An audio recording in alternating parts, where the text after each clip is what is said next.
បាទសួស្តីបងប្អូនទាំងអស់គ្នាស្វាគមន៍ជាថ្មីមកកាន់ Channel របស់ខ្ញុំបាទ Len Gaming ថ្ងៃនេះយើងមើលធ្វើការលេង Minecraft បន្តទៀតហ្នឹងហើយអ្នកទាំងអស់គ្នាវីដេអូនេះតពីវីដេអូមុនបើសិនជាអ្នកទាំងអស់គ្នាអត់ទាន់បានមើលវីដេអូមុនទេកុំភ្លេចចូលទស្សនាផងសម្រាប់វគ្គនេះដែរយើងធ្វើការរៀបចំផ្ទះនិងសាងសង់ភូមិទាំងអស់គ្នាហើយនៅវគ្គមុនយើងធ្វើការដើរឆែក map និងដើរឲ្យ floor ខ្លះបានឲ្យវាយអវ៉ាន់ខ្លះហ្នឹងហើយអ្នកទាំងអស់គ្នាបើពេញចិត្តវីដេអូនេះកុំភ្លេចជួយ like និង subscribe ឲ្យខ្ញុំបានមួយផងតោះឥឡូវយើងមកធ្វើការរៀបចំផ្ទះទាំងអស់គ្នាដោយសារយើងយកបានឲ្យវាយអវ៉ាន់ខ្លះពីធានអ្នកភូមិកាលពីអេពីសូតមុនយើងមកធ្វើការរៀបចំផ្ទះទាំងអស់គ្នាព្រោះឲ្យវាយអវ៉ាន់វាបានរៀងច្រើនដែរអ្នកទាំងអស់គ្នាហ្នឹងហើយអ្នកទាំងអស់គ្នាក្នុងវគ្គនេះដែរខ្ញុំនឹងធ្វើការសាងសង់ភូមិហើយមុននឹងសាងសង់ភូមិ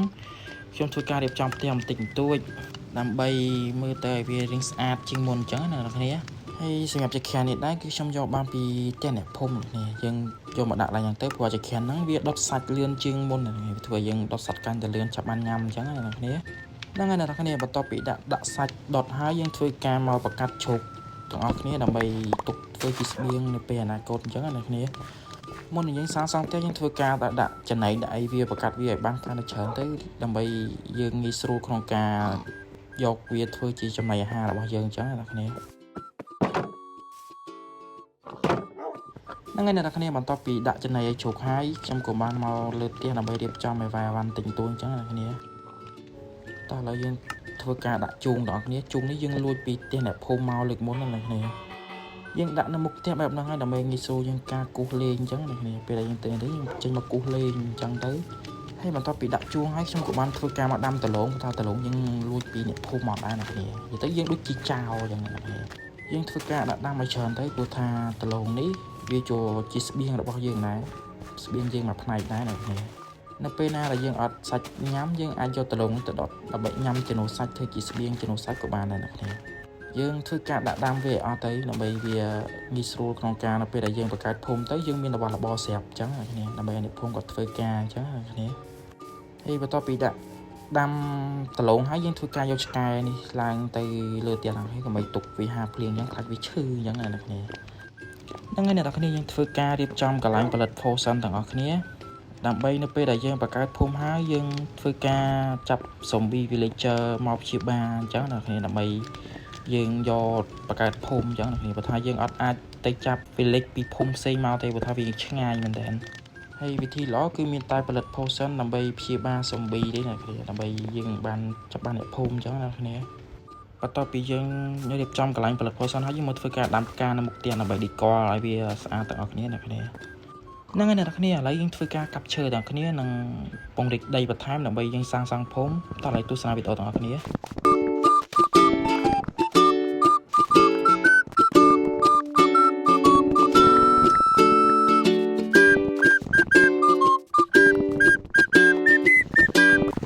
បន្ទាប់ពីយើងកាប់អស់រយៈពេល73ម៉ោងមកគេថាមេឃគេថាចាប់ផ្ដើមភ្លៀងតែម្ដងអ្នកគ្នាពេលដែលមេឃភ្លៀងបែបនេះវាធ្វើឲ្យយើងមានគ្រោះថ្នាក់មែនទែនអ្នកគ្នាពេលដែលពួកវា spawn គឺថាយើងពិបាកធ្វើការមែនទែនអ្នកជាពិសេសគឺ creeper ពេលដែលវាផ្ទុំម្ដងគឺថាខ្ទេចអស់ឲ្យដីអញ្ចឹងអ្នកគ្នាអញ្ចឹងបានខ្ញុំអត់សូវហ៊ានធ្វើការនៅពេលដែលមេឃភ្លៀងទេហើយណាមួយពេលដែលខ្ញុំកាប់នេះក៏វាបាក់ធ្វើការបានបាក់បន្ថយដែរអ្នកគ្នាអញ្ចឹងខ្ញុំក៏ធ្វើសម្រាប់ចិត្តធ្វើការឈប់កាប់តែម្ដងទៅនឹងចាំយ៉ាងភ្លៀងចាំយើងមកធ្វើបន្តអញ្ចឹងអ្នកគ្នាហ្នឹងហើយអ្នកគ្នានេះជាដីដែលខ្ញុំកម្រងនឹងធ្វើសាងសង់ភូមិអ្នកគ្នាយើងធ្វើការជីកភ្នំនេះចេញទៅព្រោះថាភ្នំនេះវាទៀងធំដែរដីហ្នឹងយើងធ្វើការបរិចបន្ថែមដើម្បីយើងសាងសង់ភូមិអញ្ចឹងអ្នកគ្នាតោះឥឡូវយើងធ្វើការចូលទៅរៀបចំឲ្យវាយអវ៉ាន់ទាំងអស់គ្នាព្រោះថាឥឡូវមេឃកំពុងតែភ្លៀងអញ្ចឹងយើងរៀបចំឲ្យវាយអវ៉ាន់បន្តយើងធ្វើការរៀបចំក្នុងផ្ទះបន្តទៅអ្នកគ្នាបន្ទាប់ពីពេលទំនេរខ្ញុំបានតែមានអីធ្វើខ្ញុំក៏មករៀបចំខាងក្នុងរៀបចំ monster ដែលយើងលួចពីអ្នកភូមិលើកមុនអ្នកគ្នាបន្ទាប់ពីភ្លៀងអត់ព្រមរាំងអញ្ចឹងគឺយើងធ្វើឲ្យអត់កើតទេអ្នកគ្នាហើយខ្ញុំក៏សម្រេចចិត្តថាមកធ្វើការខាងក្រោមផ្ទះក្នុងការជីកការ៉ុតជីកអីបន្ថែមអញ្ចឹងទុកជីកពូជពេលដែលយើងបង្កើតភូមិមកយើងទុកឲ្យអ្នកភូមិបានធ្វើស្រែចម្ការអញ្ចឹងអ្នកគ្នាហើយបន្ទាប់ពីជីកបានមួយចំនួនយើងគួរធ្វើការដាំវិញដល់គឺយើងមិនឲ្យវាដាច់ពូជទេហើយយើងប្រឹងដាំឲ្យវារៀងច្រើនទៅដើម្បីយើងទុកផ្គត់ផ្គង់អ្នកភូមិមុននឹងចូលដីយើងធ្វើការមកបង្កាត់ឈប់បន្ថែមអ្នកគ្នាដើម្បីងាយស្រួលក្នុងការយើងធ្វើយកវាធ្វើជាស្បៀងយើងបង្កាត់នេះបង្កាត់ពីការ៉ុតម្ដងអ្នកគ្នាដើម្បីឲ្យវាចាប់ធំអញ្ចឹងអ្នកគ្នាហើយនៅអេពីសូតក្រោយខ្ញុំនឹងធ្វើការបង្កើតអ្នកភូមិនិងបង្កើត កន្លែងនេះចាំសັບបន្ថែមអ្នកគឺយើងចង់ចាំគោអញ្ចឹងអ្នកនេះហើយបន្ទាប់ពីបង្កើតវាហើយយើងធ្វើការទៅដេកទាំងអស់គ្នាដើម្បីឲ្យវារាំងភ្លៀងអញ្ចឹងអ្នកនេះបន្ទាប់ពីភ្លឺហើយយើងធ្វើការមកមើលទីតាំងដែលយើងត្រៀមនឹងជីកទាំងអស់គ្នាតោះឥឡូវយើងធ្វើការទៅរៀបចំឲ្យវ៉ាន់ក្នុងការជីកដីនិងសាងសង់ភូមិទាំងអស់គ្នាទៅអ្នកនេះយើងលើកនេះយើងប្រើប្រាស់របស់ចេញផលិតពីដែកម្ដងដើម្បីវារៀងតាន់ជាងមុនអញ្ចឹងណាអ្នកនេះតោះឥឡូវយើងធ្វើការទៅជីកដីទាំងអស់គ្នាហ្នឹងហើយអ្នកនេះមកទស្សនាក្នុងការជីកដីទាំងអស់គ្នា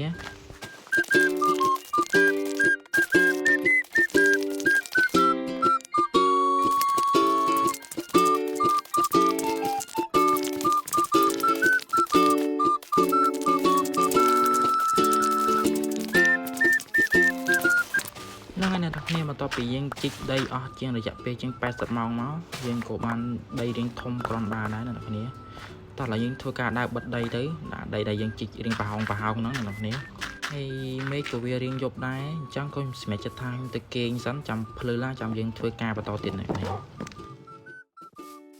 បន្ទាប់ពីភ្លឺហើយយើងមកធ្វើការមុននឹងសាងសង់ផ្ទះយើងធ្វើការពតលបងទាំងអស់គ្នាដើម្បីកុំឲ្យពេលដែលយប់ឡើងមានសូមីវា spawn ឬនឹងអញ្ចឹងអ្នកនរក៏យើងមកធ្វើការពតលបងជុំវិញភូមិយើងទាំងអស់គ្នាហ្នឹងហើយអ្នកនរបន្ទាប់ពីយើងពតលបងជុំវិញមកយើងមកធ្វើការមើលទីតាំងទាំងអស់គ្នាបើថាដីនេះវារៀងធំមែនទេអ្នកនរខ្ញុំធ្វើការពតឡើងដល់មាត់ស្ទឹងហើយអ្នកនរគម្រោងរបស់ខ្ញុំគឺមិនមែនត្រឹមហ្នឹងទេអ្នកនរគឺខ្ញុំចង់បានប្រិកធំយ៉ាងហ្នឹងទៀតព្រោះថាភូមិយើងចង់បង្កើតឲ្យធំអញ្ចឹងអ្នកនរតោះឥឡូវយើងមកធ្វើការមើលវីដេអូសាងសង់ភូមិទាំងអស់គ្នា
គឺយើងបានសាងសង់ផ្ទះរួចមួយហើយនៅផ្ទះចំនួន3ខ្នងទៀតតើឥឡូវយើងមកធ្វើការសាងសង់ទាំងអស់គ្នាទៅដើម្បីយើងធ្វើឲ្យនៅអេពីសូតក្រោយយើងធ្វើការបង្កើតអ្នកភូមិទាំងអស់គ្នា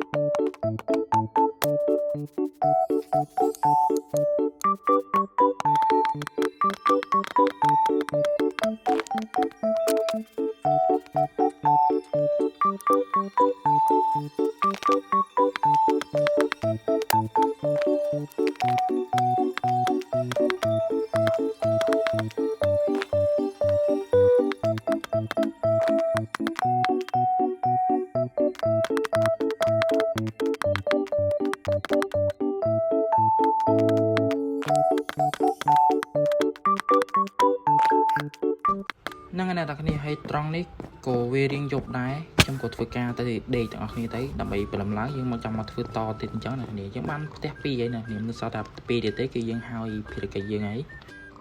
តោះឥឡូវយើងមកធ្វើការហ្នឹងហើយអ្នកគ្នាយើងរៀបចំវាយអវ៉ាន់បន្ថែមទៅក្នុងការទៅសាងសង់ផ្ទះ2ទៀតហើយទៅត្រង់នេះគឺថាបើកភ្នែកហ្នឹងមិនភ្លៀងតែម្ដងអ្នកគ្នាខ្ញុំក៏បានធ្វើការសម្រេចចិត្តធ្វើការទាំងភ្លៀងចឹងម្ដងទៅដើម្បីយើងចង់បានផ្ទះឲ្យលឿនអញ្ចឹងអ្នកគ្នាហ្នឹងហើយអ្នកគ្នាហើយផ្ទះនេះក៏ជាផ្ទះចុងក្រោយដែរដែលយើងសាងសង់ភូមិអញ្ចឹងអ្នកគ្នាហើយ